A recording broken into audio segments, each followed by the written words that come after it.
There is something off with Erika Kirk. What she is wearing seems a bit inappropriate to mourn your husband, who was literally taken out for the entire world to see. This woman is not grieving anything. She skipped straight to acceptance. This is most definitely PR, and they're using your grief for marketing. And the fact that Charlie Kirk's assassination is still being covered up, she is still walking around with the same security from September 10th, saying she's so excited for the new content that she'll be releasing. Isn't it strange how a widow stepped into the CEO role? She did 3 speeches already, one at a stadium. Charlie's family didn't even speak, and she's selling t-shirts, and is already hosting her husband's podcast, now doing an all-American halftime show with performers. She's not even home with her 2 young children who just lost their dad. Tonight's episode opens with a whisper that won't stay quiet.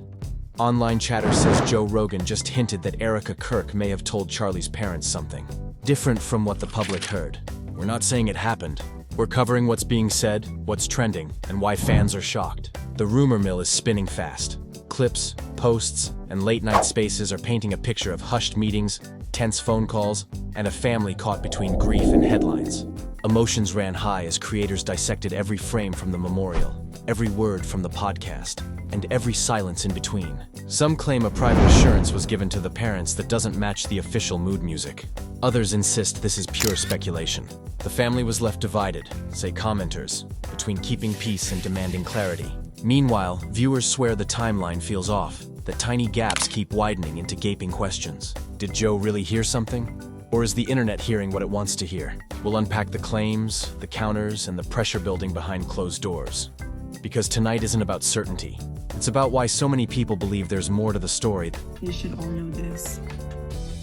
If you thought that my husband's mission was powerful before, you have no idea.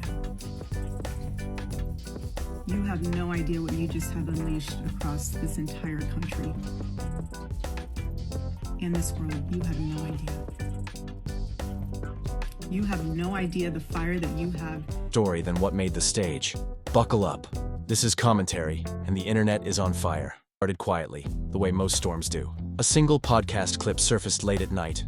Joe Rogan's familiar voice echoing through a dim studio, his tone heavier than usual. He didn't name names at first, but within minutes, everyone online knew who he was talking about.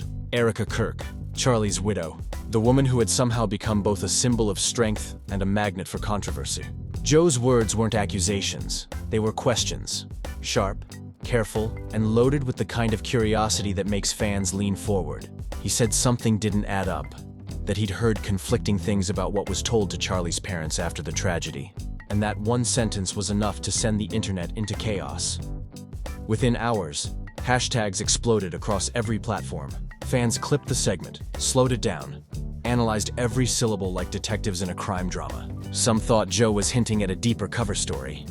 Others said he was simply pointing out inconsistencies. Still, the conversation took a life of its own. People began pulling together timelines, screenshots of Erika's statements, even archived footage from interviews she did before the memorial. Online creators stitched together threads claiming there was tension between Erika and Charlie's family that no one had noticed before. Theories multiplied. Some said Erika had told Charlie's parents that the investigation was nearly over, that justice was within reach. Others claimed she told them something more personal, that Charlie had been planning to leave Turning Point before everything happened. Neither claim was proven, but in the world of digital drama, proof often comes second to feeling, and the feeling online was electric. The family's silence only fueled the storm. Charlie's parents hadn't made a single public comment since the day of the memorial. No interviews, no statements, nothing. And as the silence stretched on, the internet filled it with its own answers. Meanwhile, Erika's behavior became a daily topic.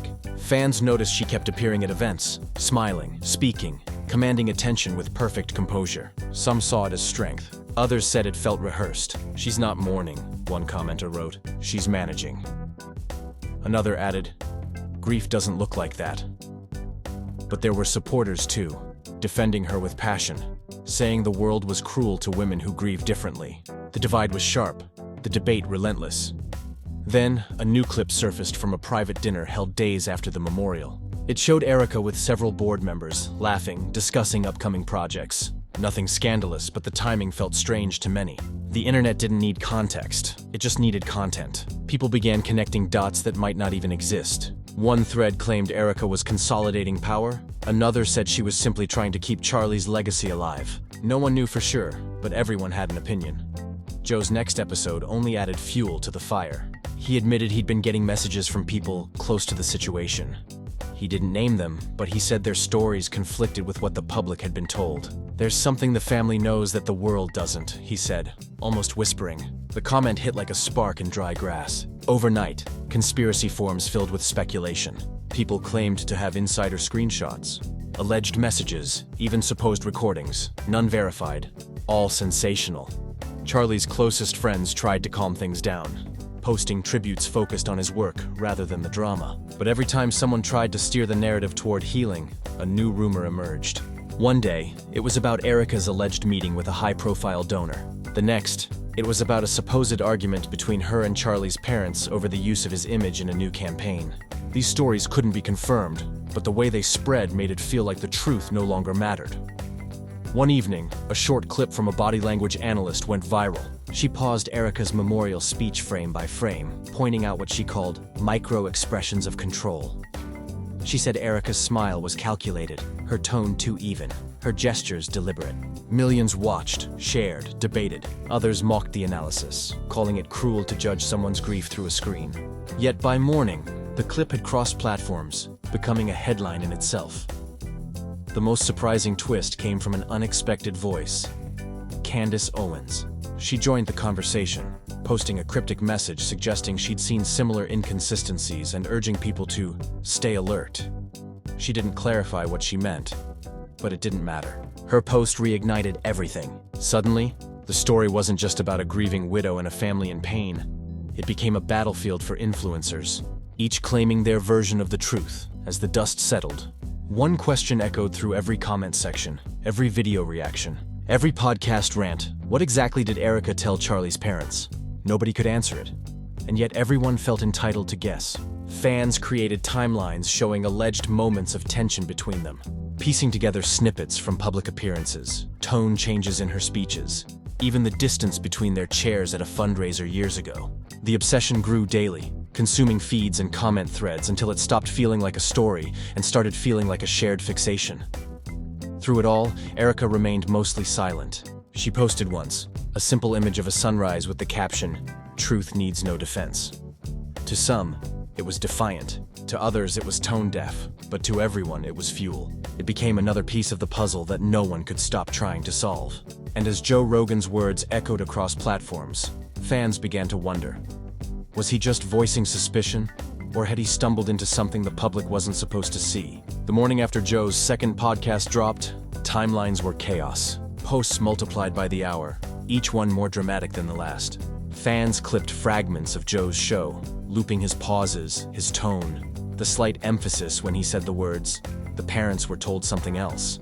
No context, just speculation.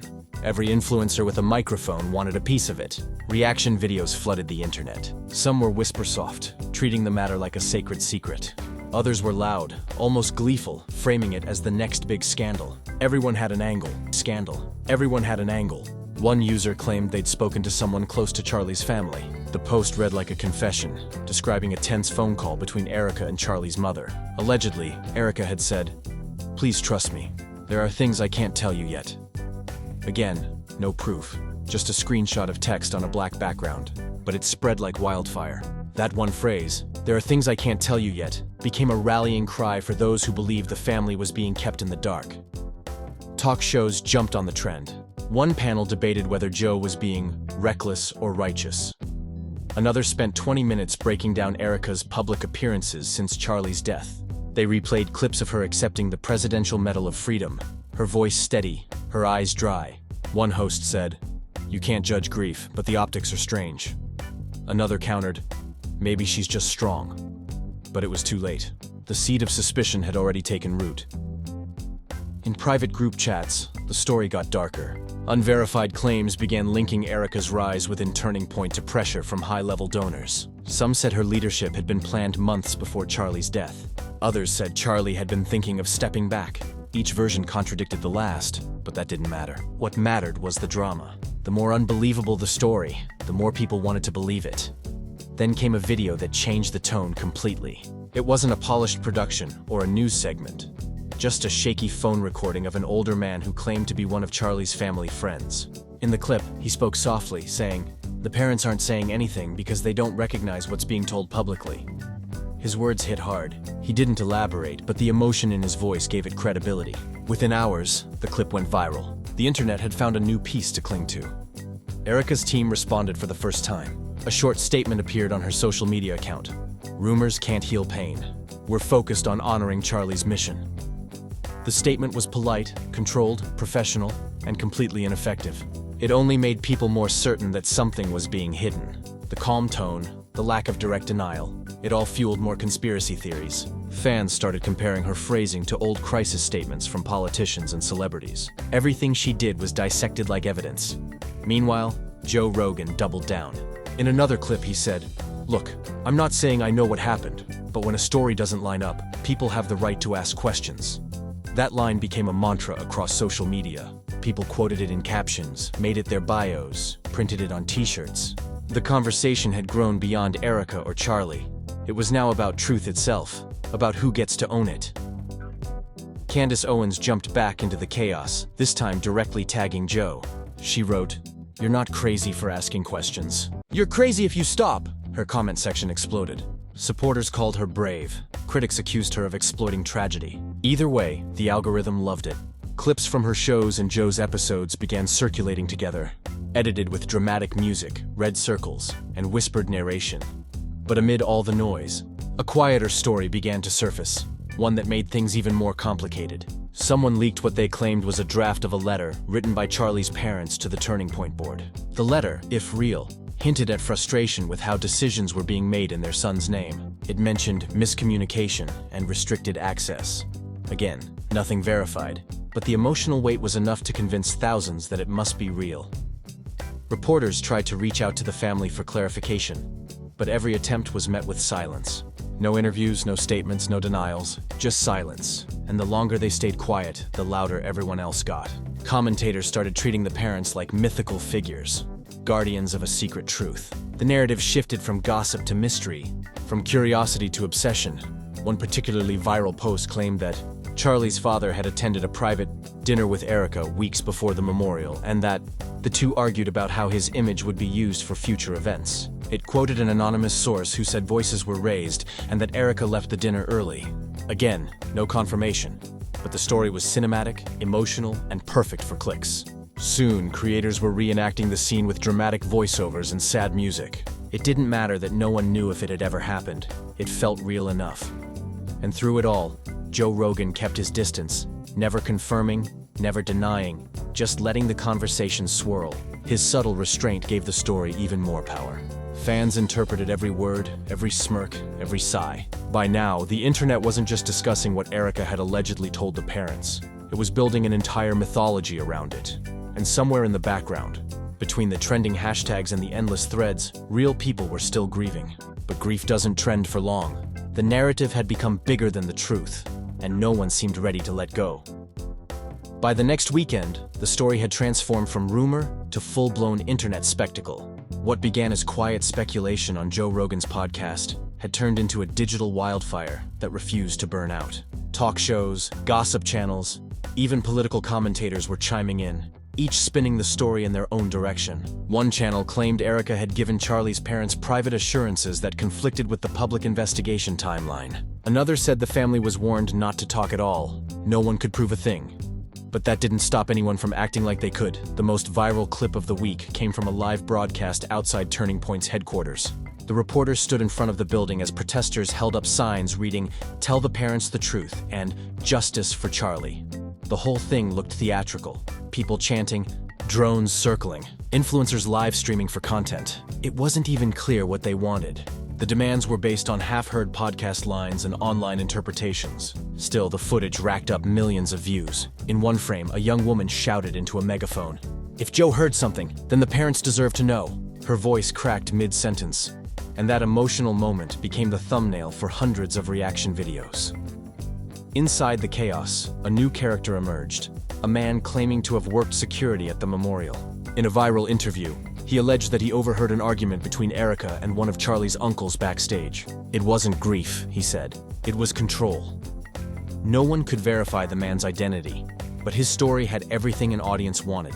tension, betrayal, mystery. Within hours, the clip had been remixed into dramatic montages with slow music and red filters.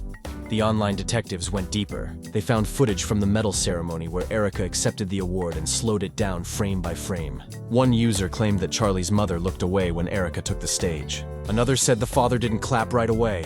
People started reading body language like scripture. "They're uncomfortable," someone wrote. "They know more than they can say." What used to be sympathy had now become suspicion.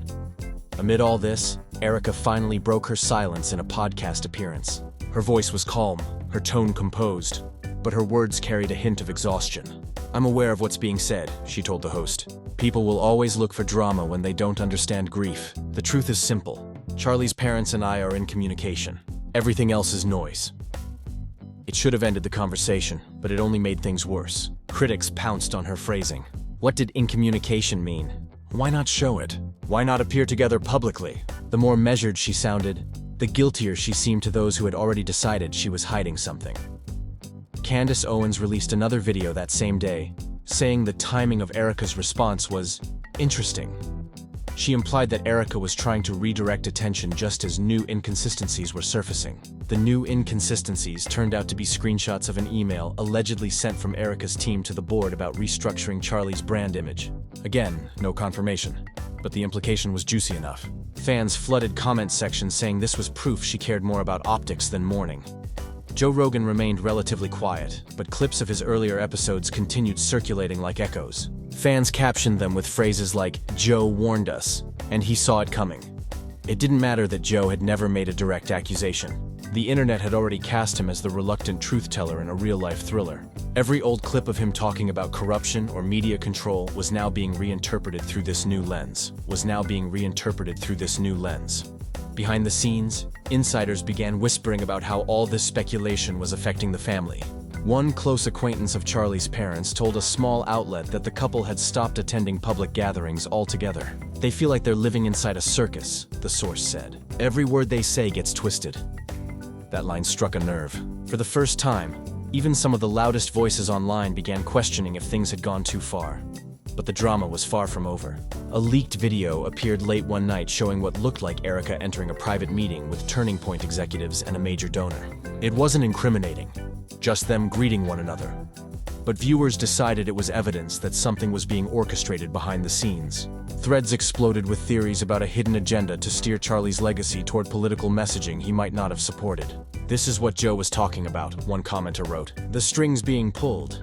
Story hit a fever pitch when a supposed journalist claimed to have emails proving that Charlie's parents were given different information about the investigation's progress. The journalist promised to release the evidence soon, but never did. Still, the headline, "Sources claim conflicting updates given to family," was enough to dominate the feeds for 2 days. Clips of emotional fans saying they deserve the truth were everywhere. It didn't matter that there was no proof. The narrative had escaped control. Meanwhile, Erika's social media pages became battlegrounds. Every post she made, even those unrelated to Charlie, flooded with comments asking about what Joe said. One day, she posted a photo of her children with a caption about healing. The comments section turned into a debate about morality and manipulation. Supporters told her to stay strong, while critics accused her of using her kids to soften public perception. Every move she made fed both sides of the argument. The energy online was manic, like a show that refused to end. People no longer discussed Charlie's death. They dissected Erika's motives, her clothes, her expressions, her pauses, and in the middle of it all, Joe Rogan's quiet skepticism hung in the air like static. He hadn't said much since that first episode, but his shadow lingered over every conversation. His name became a stamp of credibility. If Joe noticed something, fans said, it must mean there's something to notice. And as the dust settled for the night, a single question still pulsed through the noise. What exactly did Erika tell Charlie's parents that no one else was supposed to hear? The answer remained invisible, buried under layers of conjecture, emotion, and obsession. Yet it was the only thing keeping millions glued to their screens, waiting for the next twist. By the time the 4th week rolled around, the entire saga had turned into something no one could fully control. What started as a conversation about grief and unanswered questions had become a nationwide fixation. Podcasts, news panels, and gossip pages all blurred together into one echoing chorus, repeating the same burning question. What did Erika Kirk really tell Charlie's parents? And did Joe Rogan's words accidentally expose something bigger than anyone realized? The story wasn't just about Erika anymore. It had become a mirror for every frustration people had with secrecy, power, and influence. There were those who saw her as a calculated figure playing a careful game, and others who viewed her as a woman trapped in a narrative she couldn't escape. Her face was everywhere. Edited thumbnails, split-screen debates, viral shorts where creators whispered theories over suspenseful music. Each video started the same way. A dramatic pause, then the words, "Joe Rogan said something that changed everything." As the obsession grew, an anonymous account began posting what it called leaked voice notes, allegedly from someone close to Charlie's family. In them, a woman's voice talked about being misled and finding out through the media. Whether real or fabricated, the clips spread faster than anything before. Reaction videos hit millions of views overnight. Fans claimed the tone matched Charlie's mother's public appearances from years earlier. Skeptics dismissed it as AI generated, but that didn't slow it down. The mystery was too addictive. In the middle of the storm, Erika appeared at another public event, a charity dinner in honor of fallen veterans. She walked on stage in a dark blue dress, smiled at the cameras, and delivered a calm, rehearsed speech about resilience and hope. But the internet didn't care about her message. They cared about the brief moment before she started speaking, when she seemed to glance toward the audience and take a long, shaky breath. Someone zoomed in on that half second and captioned it, "She's cracking." It went viral instantly. Behind the scenes, reports began to surface that Turning Point's board was under internal pressure. A leaked memo showed that several longtime donors wanted a transparent audit of leadership decisions. No names were mentioned, but people online assumed it was about Erika. More creators jumped in, making 10-minute videos connecting dots between donations, speaking fees, and alleged backroom deals. Nobody could verify any of it, but every new connection drew more attention. It didn't matter if the lines were imaginary. The spectacle had become the truth. Joe Rogan finally addressed the chaos during a live Q&A session. His voice was calm but firm. "I never said anyone did anything wrong," he clarified. "I just asked why the timelines didn't match. I'm not accusing, I'm observing." But his attempt to dial things down only made fans dig deeper. "He's walking it back," one commenter wrote. "That means there's something real." Joe's neutrality became a new conspiracy theory in itself. Candace Owens posted a response the same night, saying, "Sometimes backing off means you've seen too much." It was a perfect storm, the kind of drama that thrives on ambiguity. Nobody wanted closure. They wanted the feeling of uncovering something forbidden. Videos began labeling the situation as the Kirk Chronicles. People started editing cinematic montages of Charlie and Erika, complete with tragic music and ominous text about truth and legacy. A week later, a reporter released a long investigative article claiming to have spoken with members of Charlie's extended family. The piece didn't reveal anything conclusive, but described strained communication and misunderstandings fueled by online noise. It quoted one relative saying, "We're grieving two things, the loss of our son and the loss of peace."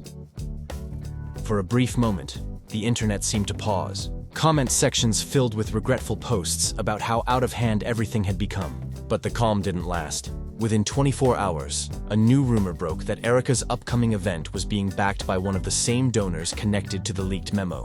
The outrage reignited immediately. Meanwhile, smaller creators began turning on each other. Some accused others of fabricating evidence for views. Others claimed to have inside contacts, ready to expose the full truth. Entire online friendships fractured under the weight of speculation.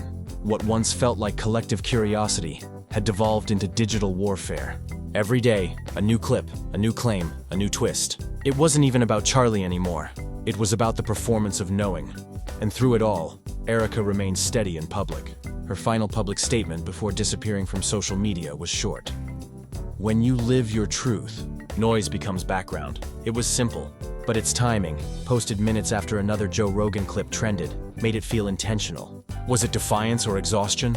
No one could tell. Joe didn't respond. Neither did Charlie's parents. The silence that followed was deafening. In the days after, creators began to realize the story had nowhere left to go.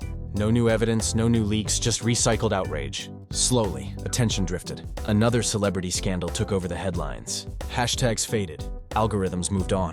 But the questions never really disappeared. They just lingered in the corners of late-night forums and quiet podcast threads. Even now, some fans still insist there was more to the story. that Joe Rogan's curiosity brushed against something real, something too delicate for public light. Others say the whole thing was a mirror, reflecting how easily a rumor can become a belief when enough people whisper it at once. Somewhere between those two sides lies the truth. But like most truths born online, it's buried under so many voices that it may never be heard again. And that's where we're left tonight, staring at a story that refuses to give us answers. What really happened between Erika Kirk and Charlie's parents? Was it a misunderstanding? A moment lost in grief? Or something bigger that still hasn't surfaced? We may never know for sure. What we do know is how fast whispers can become headlines. How easily a quiet moment can turn into a global storm. Joe Rogan's words lit a match, and the internet built the fire. Fans are still split. Some believe Erika is being unfairly judged, that she's doing her best to keep Charlie's legacy alive, while the world picks apart her every move. Others are convinced there's something deeper, an unspoken truth only a few people in the room will ever understand. The parents have stayed silent. Joe has moved on, and Erika's name still trends every few days. It's the kind of story that lingers, haunting timelines long after the cameras stop rolling. But what do you think? Was this all a misunderstanding? Or are people finally noticing the cracks in the perfect picture? Tell us in the comments. We want to hear your take. And if you've been following this drama from the start, hit that like button, subscribe for more deep dive breakdowns, and turn on notifications so you never miss the next twist. Because if there's one thing we've learned from this story, it's that silence doesn't end speculation. It only makes it louder.